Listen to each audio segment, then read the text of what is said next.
Bom dia a todos, bom dia a todas. Bom dia para você que nos assiste pela TV UFMA no Maranhão e pela Pop TV em Sobradinho e Porto Alegre. Sejam todos muito bem-vindos e bem-vindas a mais um ICL Mercado Investimentos. Hoje, segunda-feira, nosso dia tradicional de saber como o mercado financeiro passou o seu fim de semana e suas expectativas para a nossa bolsa e para os principais indicadores macroeconômicos. Então, o que será que o mercado fez no fim de semana? Será que assistiu aos jogos de futebol americano, como eu e o André? Será que assistiu aos shows do Rock in Rio? Ou será que assistiu ao debate da cadeirada do Marçal? Vamos descobrir hoje. Mas a gente tem outros dados importantes para trazer para vocês, porque a gente vai falar também aí dessas expectativas para os juros e como é que isso está sendo trabalhado no imaginário das pessoas. E vamos passar aí pelos principais pontos da abertura e do fechamento nos mercados asiáticos, que já trago para vocês, estavam na sua maioria fechados por conta do feriado. Mas antes de tudo isso, André, bom dia, como você está? Bom dia, Débora, tudo bem? Bom dia a todos os nossos telespectadores. Segunda-feira, aquele dia que a gente quer saber o que o mercado está fazendo aí, o que ele fez no fim de semana. O mercado, mais uma vez, tentando pautar a nossa política monetária, já vamos falar sobre isso também. Também tem termômetro da Bolsa, toda a espera para essa super quarta aí que vai ocorrer aí nessa semana, né? Então a gente tem bastante coisa para a gente tratar, já fazer esse aquecimento aí para quarta e quinta-feira, mas a gente tem a agenda do dia aí para a gente saber o que o nosso telespectador tem que esperar no dia de hoje, né, Débora? Exatamente. Embora aqui no Brasil a gente tenha dados importantes na agenda, então a gente tem o relatório Focus sendo divulgado hoje, então um dado que deve ganhar peso, sobretudo porque a gente tem decisão aqui no Brasil de juros na quarta-feira e nos Estados Unidos também, mas aqui o relatório Focus vai apontar para as expectativas da Selic. De uma forma geral, de uma forma global, a agenda hoje está mais esvaziada. Então, a gente deve ter uma repercussão um pouquinho maior dos dados ali da sexta-feira, tanto da China, né, porque a gente teve uma divulgação de uma série de dados na China, embora hoje seja feriado, esses dados saíram na sexta-noite. Então, a gente vai ter essa repercussão hoje nos mercados globais. E, de forma geral, já a expectativa para a super quarta na decisão de política monetária dos Estados Unidos, que vem ganhando um certo corpo ali no corte mais agressivo. Então, vamos ver o que a gente tem hoje na agenda, mas já adianto para vocês e já aviso que ela está um pouco mais esvaziada. Temos o dirigente do Banco Central Europeu, Luiz de Guindos, participando do evento do Fórum da Banca em Madrid, na Espanha, 5h10 da manhã. Saiu a balança comercial de julho da zona do euro, IPCS da segunda quadricemana de setembro, aquela medição semanal da evolução do índice aí da FGV, relatórios Focus semanal aqui também 8h25. Temos a economista-chefe, o economista-chefe, o Philip Lane, participando de um encontro de economistas dos bancos de investimentos europeus em Luxemburgo às 9h. E hoje nos Estados Unidos só sai o índice de atividade industrial do Empire State de setembro, aqui ainda uma leitura prévia. Às 10h15 agora saiu o monitor do PIB, esse dado a gente vai trazer para amanhã para vocês devido ao horário, e a balança comercial semanal, dado também já conhecido nosso de semana. Então, a gente tem mais peso mesmo na nossa agenda brasileira no relatório Focus e no monitor do PIB, mas o que deve ganhar realmente mais peso é o relatório Focus e toda a expectativa pela super quarta, que já está sendo criada desde a semana passada. Então, a gente vai passar com detalhes isso com vocês hoje. Vamos então agora começar o nosso giro de mercado aqui com aquela notícia que a gente sugere todo dia para vocês aqui, para vocês saberem o que já aconteceu, o que pode acontecer, o que está no radar. Super quarta no radar, então os mercados, pelo menos até quarta-feira, vão ficar aí meio receosos, vão ter muita cautela, não vai fazer não vai ter tanta liquidez assim. Mas hoje é feriado na Ásia, né? Então nem abrem alguns mercados de lá, só que os dados da China aí estão repercutindo em algumas coisas aí nesses mercados asiáticos, né, Débora? Exatamente. Hoje é feriado na Ásia, André, sabe que feriado é na Ásia hoje? Que feriado que é? Dia de respeito ao idoso. Ih, rapaz! Ironias aí do destino. Hoje é dia de respeito ao idoso, coisa que o Marçal não tem e nunca teve. Vamos lá, então, os mercados hoje estão fechados por isso, mas na sexta-feira a gente teve dados importantes sendo divulgados na China. A gente vai tratar um pouquinho disso porque tinha muito potencial de pressionar a nossa abertura aqui, sobretudo por conta das commodities. Embora os mercados estejam fechados lá na China, e de boa parte da Ásia, porque Japão também é feriado, a gente tem feriado na Coreia do Sul, então os mercados asiáticos hoje estão majoritariamente fechados. Funcionou o TAIEX e o Hang Seng, e é justamente o que a gente vai mostrar para vocês. Mas antes disso, quero passar por esses dados da China, porque eles começaram a aumentar aquelas incertezas em relação ao ritmo da economia chinesa e também aumentar as expectativas por estímulos na economia chinesa. Então vamos lá. Pensando aqui os dados que saíram, é aquele conjunto de dados que sempre saem juntos, então é uma bateria realmente de dados que saem lá na China. Investimentos em ativos fixos, produção industrial, vendas no varejo e desemprego. Esses dados também são todos divulgados juntos mensalmente e, aliado a isso, ainda tem os investimentos em mercado imobiliário, como é que está o setor imobiliário, que também decepcionou. E, de uma forma geral, a gente vê aí que os dados frustraram as projeções e mostraram, em certa forma, uma desaceleração em relação ao mês anterior. Então, investimentos em ativos fixos, e quando a gente está falando em investimento em ativo fixo, a gente está falando em ativos que normalmente têm ali potencial de gerar outros investimentos, a gente está falando de investimento aqui na parte produtiva de verdade. Então, o que aconteceu com o investimento em ativos fixos? No mês anterior, em julho, ele estava em 3,60, a projeção era de uma desaceleração já para 3,5 na variação anual, então aqui a gente está fazendo comparação agosto contra agosto, e na verdade a gente teve uma medição de 3,40. Então, não só teve a desaceleração esperada, como uma desaceleração, na verdade, acima do esperado, né? Porque a desaceleração já era dada ali pelas projeções, mas a desaceleração foi mais intensa. Então, isso já começa a trazer um alerta em relação à China. Na produção industrial, então aqui a produção mesmo não é aquele termômetro que é divulgado mensalmente ali da China, a gente tem uma medição anterior de 5,10, a projeção também era de desaceleração para 4,70, mas a desaceleração também foi mais profunda na produção industrial para 4,5. E vendas no varejo, o dado anterior era de 2,70, o esperado era 2,5 e as vendas no varejo ficaram em 2,10. No acumulado do ano até agosto, então de janeiro a agosto, nessas métricas, a gente tem aí a produção industrial em 5,80 contra 5,90 no mês anterior, então a gente vê que teve desaceleração no intermês aqui na variação mensal, e o mesmo na vendas no varejo, porque saiu de 3,55 para 3,36. Então esses dados começaram a trazer uma maior preocupação em relação à China, o desemprego lá também aumentou, estava instável em 5,20, a projeção era que continuasse, já fazia alguns meses que o desemprego da China estava nesse patamar e subiu um pouquinho para 5,30. Diante de todos esses dados, então, a gente começa a ter essa expectativa maior de estímulos na China, porque o setor imobiliário, que também caiu nesse mês de agosto, acabou também trazendo aquelas preocupações em relação ao setor que já está frágil lá na China e que tem bastante potencial de mexer com a economia chinesa, já que demanda muito investimento e demanda muitas commodities também. Então, de certa forma, a produção industrial também, e os ativos fixos nesse caso também. Então, tinha muito potencial mesmo para fazer com que as commodities retraíssem hoje. Porque, por um lado, a gente tem, por exemplo, o petróleo, tendo a sua oferta pressionada, tanto pelos cortes do OPEP e agora com toda a situação no Golfo do México, mas, por outro lado, a demanda é muito incerta. Será que os países vão continuar demandando o petróleo que já demandavam antes? E a gente vê alguns estudos, principalmente ali, de agências que trazem esses estudos, as agências de energias que trazem esses estudos em relação ao petróleo, mostrando que a gente está num patamar de 1/3 abaixo do que estava no ano passado da demanda de petróleo. E essa demanda, ela está realmente muito incerta por conta dos dados de economia da China e dos Estados Unidos. Se essas duas economias desacelerarem, a gente vai passar a ter uma demanda menor por commodities. Então, o petróleo está sofrendo muita instabilidade, e o minério de ferro, de certa forma, também, por essas incertezas em relação à China e os Estados Unidos. E esses dados econômicos reforçaram essas expectativas de desaceleração. Inclusive, algumas projeções de crescimento para a China foram cortadas hoje de manhã, depois que esses dados foram divulgados.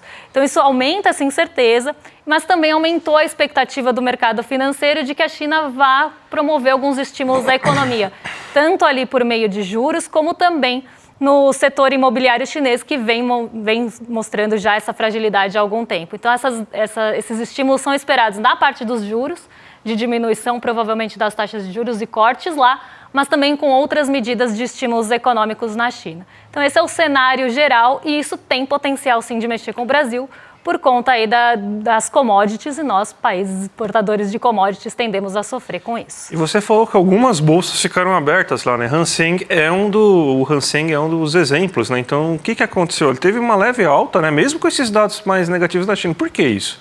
Tanto o Hang Seng quanto o TAIEX são as bolsas que ficaram abertas hoje, elas foram para o terreno positivo, mesmo com os dados frustrantes aí da economia chinesa. Eu sempre trago isso com muitas ressalvas, porque apesar de terem frustrado projeções, subir ali 5% no ano não é pouca coisa, né? Mas o mercado sempre quer mais da China, porque a China é um motor global. E então, apesar da gente ter visto essas frustrações com os dados chineses, o Hang Seng e o TAIEX que operaram hoje acabaram respondendo mais ali à expectativa de corte de juros nos Estados Unidos. Os dados por lá estão bastante incertos também e não se tem uma certeza se vai cortar 0,25 ponto percentual ou meio ponto percentual na taxa de juros. E desde sexta-feira a gente vê a probabilidade do corte de meio ponto percentual crescendo ali nas bolsas, principalmente a Bolsa de Chicago, que tem o monitoramento dessas expectativas. Então, as expectativas estão mais propensas para um corte maior nos Estados Unidos. E as bolsas estão reagindo a isso. O Hang Seng é uma bolsa bastante, ali um índice, né, e uma bolsa muito intensiva em tecnologia e acaba respondendo mais rapidamente também essas expectativas de juros. Então, aqui mais um Hang Seng respondendo às perspectivas para a super quarta do que aos dados de fato da China. Mas os dados de fato aí da China também tem muito potencial para mexer, mas isso a gente vai falar daqui a pouquinho na abertura. Vamos para o Brasilzão então, né? Copom, que é o primeiro... Copom não, o Focus, né? O primeiro assunto, né? E mais uma vez, vamos lá, pega de novo, assim, pega o recorte que eu falei na semana passada, na semana retrasada, porque não mudou nada, tá? De novo, a narrativa continua sendo a mesma. O Brasil está crescendo acima do esperado, mais do que o seu potencial. Acabei de ver uma matéria aí agora falando que o potencial de crescimento do Brasil sem gerar inflação é de 2%. Meu Deus, gente, então a gente está fadado aí a ter PIBinhos, né, ter PIBs muito baixos aí para o resto da vida, já que a gente não consegue crescer acima de 2%, senão vai gerar inflação, né. Essa aí é a lógica do mercado financeiro, né, e eles decidiram agora calcular, inclusive, PIB potencial e para tentar justificar, inclusive, essa narrativa, porque eu acredito que vocês nunca devem ter ouvido falar desse tal de PIB potencial, que realmente existe, é uma métrica econômica, mas eu acredito que isso daí não foi pauta para além dos acadêmicos até o dia de hoje, aí, quando começa a se vender essa narrativa. Então, é a narrativa de que o Brasil está crescendo acima do que pode, e isso aí vai gerar inflação, e para conter isso a gente tem que aumentar a taxa Selic. Então, traduzindo para vocês, a gente vai precisar que você perca seu emprego, se você que trabalha no comércio venda menos, você que trabalha com serviços aí ofereça menos serviços, tenha menos clientes, você que trabalha na indústria ou é um trabalhador como qualquer outro aí, você não pode ter aumento de salário real, porque isso daí está gerando inflação, então a gente vai ter que punir vocês aí para controlar a inflação, porque a gente não consegue controlar a inflação aí dos alimentos. Então, é basicamente isso aí que o Banco Central está fazendo. Vamos mostrar aqui as previsões, justamente aí para a gente ver aí como que estão esses dados agora. Mais uma vez cresceu o IPCA desse ano, mesmo com a deflação observada no IPCA divulgado aí na última semana, ou seja, mesmo aí surpreendendo o mercado, né, com uma deflação, você teve uma alta de IPCA. Por quê? Porque agora a gente está com condições climáticas terríveis, isso vai aumentar o preço dos alimentos, mas que eu saiba, a taxa Selic não consegue fazer chover, não é o cacique que cobra coral a taxa Selic, ela não tem esse poder mágico aí de fazer chover, de melhorar o clima, de melhorar condições climáticas, mas mesmo assim parece aí que depois da decisão do Copom vai ser resolvido o aquecimento global e a gente vai parar de ter crises climáticas. Deve ser essa aí a leitura que o mercado está fazendo. Mas, de novo, aí o mercado está elevando a projeção do IPCA. O PIB cresceu bastante. Se a gente for pegar de 2 semanas para trás, que era antes da divulgação do PIB do segundo trimestre, você teve uma alta de mais de meio ponto percentual. Então, agora está ficando até próximo, esses 2,96, com a projeção que o Ministério da Fazenda está fazendo, inclusive, né? Então, o Ministério da Fazenda divulgou projeções acima de 3%, inclusive, e agora o mercado está se aproximando disso. Mais uma alta no câmbio, né? sendo que provavelmente na quinta-feira a gente vai ter uma resposta para saber aonde que o câmbio vai ficar, se ele vai ficar perto dos 5,40 mesmo, se ele vai baixar esse patamar na quarta-feira. E com essa combinação aí que o mercado deseja, que é de aumento de Selic e queda da taxa de juros dos Estados Unidos, a gente tem um potencial muito grande de uma queda bem forte da taxa de câmbio.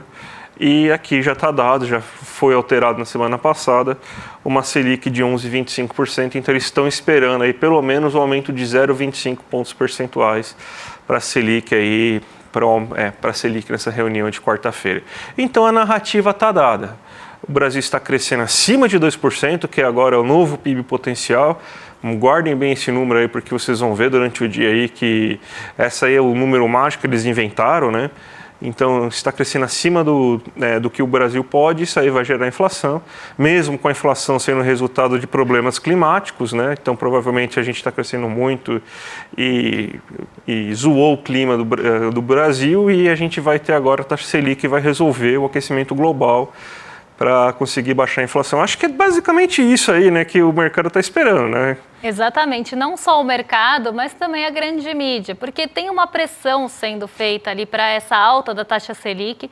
Não é de hoje que a gente está falando isso para vocês. A gente, inclusive, trouxe aqueles recortes, né, dos agentes de mercado financeiro, gestores grandes de fundo, ou de fundos grandes aqui no Brasil, falando sobre isso, que agora o Galípolo vai ter que mostrar, de certa forma, ali o que eles estavam querendo falar, que o Galípolo vai ter que mostrar serviço. Já que ele falou que estava sendo discutida a possibilidade de alta na taxa Selic, agora ele vai ter que mostrar se ele vai realmente acenar para o mercado ou não. É isso que eles querem. Então, toda essa pressão que a gente vê acontecendo, mesmo depois de um mês deflacionário no IPCA, o aumento da projeção do IPCA, o aumento do câmbio, sempre aqui, semana após semana, o mercado financeiro está jogando o câmbio para cima. Aqui a gente está falando de mercado financeiro mesmo porque são eles que respondem as perguntas para o relatório Focus, a pesquisa aqui. E a Selic agora está estável em 11,25, começou a subir na semana passada, mas já se tem uma proporção aí de corte menor, uma projeção de corte menor para o ano que vem, em 2025, que agora está em 10,5. Então, o que a gente consegue tirar disso? Que a gente tem um mercado pressionando para que a Selic suba nesse ano para conter aí a inflação. E como é que eles estão fazendo isso? De uma forma é via câmbio, porque o câmbio está bastante elevado, a gente tem essas pressões acontecendo por meio do câmbio. Se você aposta contra o Brasil e aposta em dólar, você vai comprar dólar, isso vai fazer com que o câmbio eleve. Se um câmbio eleva, ele tem potencial para também pressionar a inflação. E aí o mercado fala, olha, a gente está com um patamar cambial alto, a inflação também vai subir por isso, além de todos os outros problemas climáticos. Então vamos pressionar e usar isso como forma de pressão para subir a Selic. Outra forma que se faz isso, não só pelo relatório Focus, que já é um garoto de recados por si só, outra forma é pela negociação de juros futuros, que hoje voltou a subir. Então, a gente tem um cenário ali de queda nos rendimentos das treasuries, dos rendimentos de títulos de dívida dos Estados Unidos, mas a Selic, as projeções para a Selic, a nossa curva de juros doméstica, voltou a subir para 2029, já está em 12% de novo a expectativa dos juros. Então, outro mecanismo que o mercado tem de pressão é a curva de juros futura também. E a gente tem um outro aliado do mercado financeiro, que é o que a gente vai falar agora, que é a grande mídia, que vem noticiando dia após dia todos os dados, vamos pensar assim, aqui do Brasil, de forma com que a gente consiga vislumbrar ou trabalhar com o imaginário das pessoas. E aqui, né, a gente ouvindo a notícia, aqui no caso da grande mídia, tá? Não a gente, eu e o André. Mas nós, enquanto brasileiros, ouvindo essas notícias da grande mídia, que com esses dados que vêm sendo apresentados, a gente vai ter uma inflação maior, pressionada pela alta do setor de serviços, pressionada pelo setor do comércio, pressionada pela alta do PIB. Qualquer dado que seja positivo, mesmo que não todos os meses, isso vira um argumento e vira uma munição para que se trabalhe com o imaginário das pessoas, ainda que elas não vejam que isso vai prejudicar elas, que a alta da Selic precisa acontecer. Então é isso, você está falando que crescer ali os serviços é ruim porque vai pressionar a inflação, você está falando para a pessoa que trabalha com o setor de serviços que o setor dela crescer, ela prestar mais serviços é ruim porque pressiona a inflação, porque o salário dela aumenta, ou o nosso salário aqui enquanto trabalhadores. Então isso é construído dia após dia e agora temos aí também um aliado, né, que é o risco fiscal, que também voltou no radar essa semana, porque a gente tem aí decisões importantes aí também nesse sentido. Então, o risco fiscal nunca sai da boca do mercado financeiro e da grande mídia, tá? Ele volta, em alguns momentos ele some, mas ele volta com toda a força depois. E a gente até viu, eu até ia trazer um gráfico para vocês interessante, que até mudou a forma de se olhar a dívida PIB dos últimos meses para cá, justamente para tentar usar isso também como instrumento de pressão. Então, o mercado ele tem esse aliado, que é a grande mídia, para pressionar e trabalhar com o imaginário das pessoas. Então, a gente vê, por exemplo, aqui o editorial da Folha de São Paulo hoje falando que com a alta dos juros, o Banco Central vai precisar ajustar a mensagem. Então, que já há razões para a elevação esperada da Selic. Então, o mercado e a grande mídia já está dando como colocados que vai ter alta. A diferença é se vai ter alta de 0,25 ou de meio ponto. Tá, essa é a discussão, embora o Banco Central já tenha falado que a de meio ponto não está em discussão no momento, já foi tirada de possibilidade, a gente tem essa discussão acontecendo. Mas aqui, em especial, os gastos do governo. E aqui a gente volta naquela tecla do risco fiscal, que a gente sabe que quando a gente está falando de gastos de governo, a gente está falando de discussão sobre juros capital próprio, a gente não está falando sobre qualquer discussão que seja ali, que poderia aumentar a arrecadação no caso, ou qualquer discussão que envolva gastos do governo com outros setores. A gente está falando de gastos do governo no social, tá? Basicamente, quando isso aparece em notícia, é disso que está sendo falado. E a próxima notícia que eu quero colocar aqui, manchete, que é até uma coluna do Estadão, uma é da Folha, outra é do Estadão, que vai no mesmo sentido, que o Banco Central vai precisar ajustar essa mensagem. Copom estará diante de cenário desafiador para decidir sobre taxa de juros básica e será importante o colegiado demonstrar coerência e se comunicar bem. O que ele está querendo dizer com isso, Henrique Meirelles? E o que a Folha estava querendo dizer com isso em comunicação do Banco Central? É acenar para o mercado financeiro e falar, olha, a gente vai subir a Selic, né? Então o problema do câmbio acompanha na quinta-feira. Se a Selic subir na quarta e a taxa de juros dos Estados Unidos cair na quarta, a gente vai ver o dólar arrefecer aqui, porque vai entrar capital especulativo também para ganhar com a nossa Selic mais alta. Mas não só isso, o mercado está usando isso como instrumento de pressão.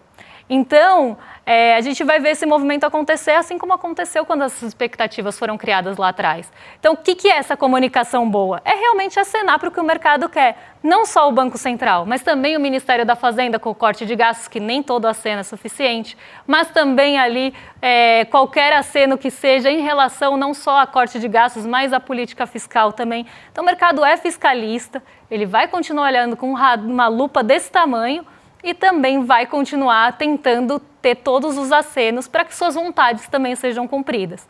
Então, aqui, eu leio as duas notícias dessa forma. Comunicar bem é comunicar bem para o mercado financeiro, porque para a gente, a alta da Selic não vai ser uma coisa positiva, né? A não ser que você ganhe muito dinheiro com juros, mas não é o caso.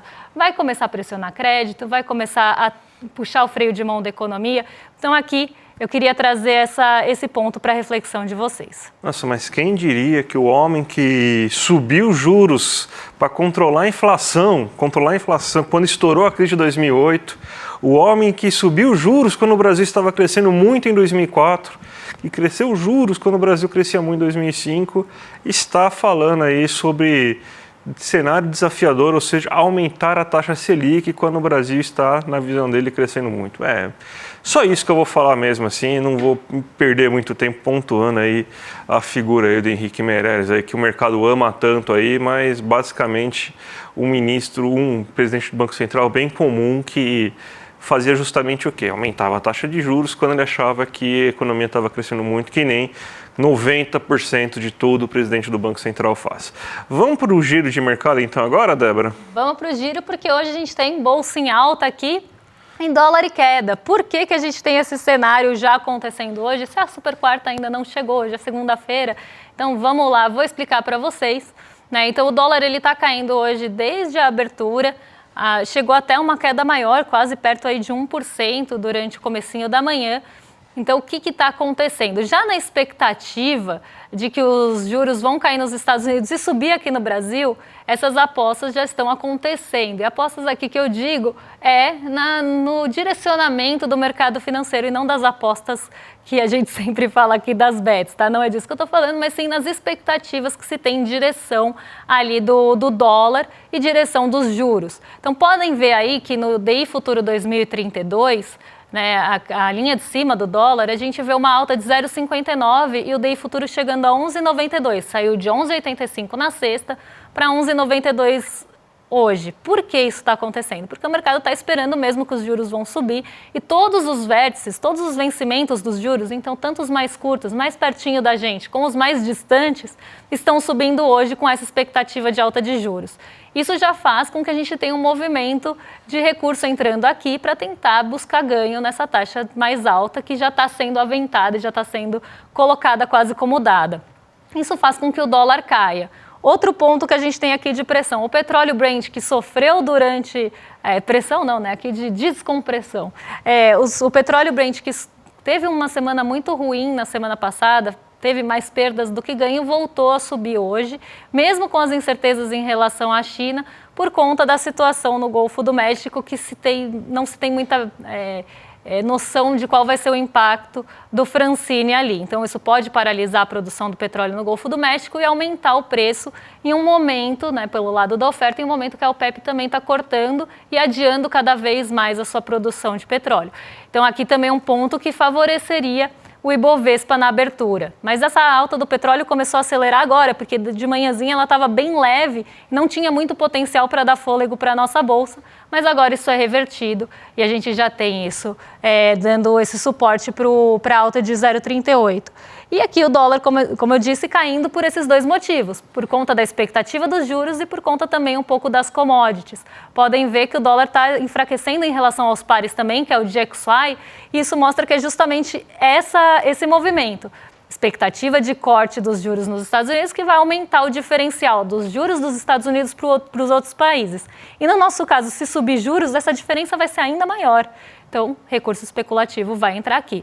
E nossa bolsa também sobe, inclusive na contramão de Nova York, que está caindo, por essa expectativa de queda nos juros, que favorece também os mercados emergentes. Mas muito disso vem das empresas ligadas às commodities, que hoje estão dando suporte e tem um grande peso no nosso Ibovespa.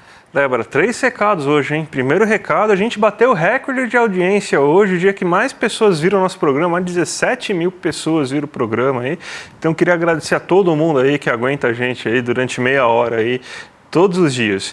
Vamos falar então da nossa campanha sobre bets também, que quinta-feira vai ter o primeiro episódio aí, vai ser de graça aí para vocês, online, gratuita, 19 às 20 horas no dia 19 aí, vai ter exibição aí desse primeiro episódio. A gente sabe como que as bets são nocivas aí para o Brasil. A gente tentou conversar, inclusive, com todo mundo aí que patrocina isso, influenciador, jogador, empresas de aposta, empresário. Não, ninguém quis falar, obviamente, porque a gente faz um trabalho aí investigativo, mas a gente fez um ótimo levantamento e está maravilhoso esse documentário, então a gente vai trazer para vocês aqui na quinta-feira. Clica aqui embaixo, aqui, isériemercado.com.br, para já se inscrever e na quinta-feira chegar aí para vocês o sininho. E também queria chamar vocês aí para participar, votar em mais uma pessoa da firma aí que está concorrendo um prêmio aí, do prêmio mais admirado jornalistas negros e negras da imprensa brasileira aí. A Robertinha Garcia está concorrendo a esse prêmio aí.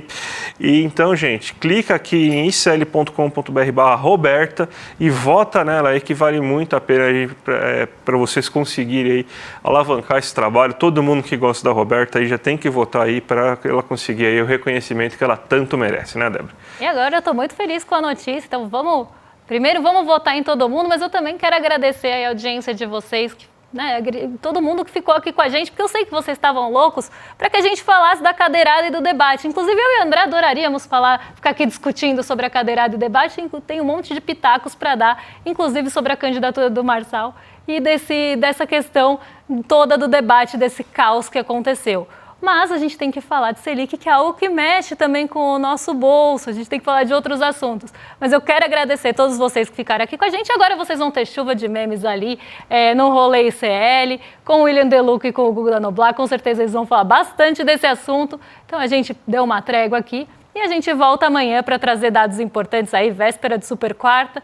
As coisas começam a ficar movimentadas. Um beijão e até lá. Até mais, gente. Tchau, tchau. Se liga no que eu vou falar para vocês e tenta entender como isso é chocante e um perigo que a gente nunca viu acontecer desse tamanho aqui no nosso país. Só no ano passado, os brasileiros mais pobres gastaram com apostas mais do que eles gastam com itens de alimentação essenciais, como, por exemplo, arroz.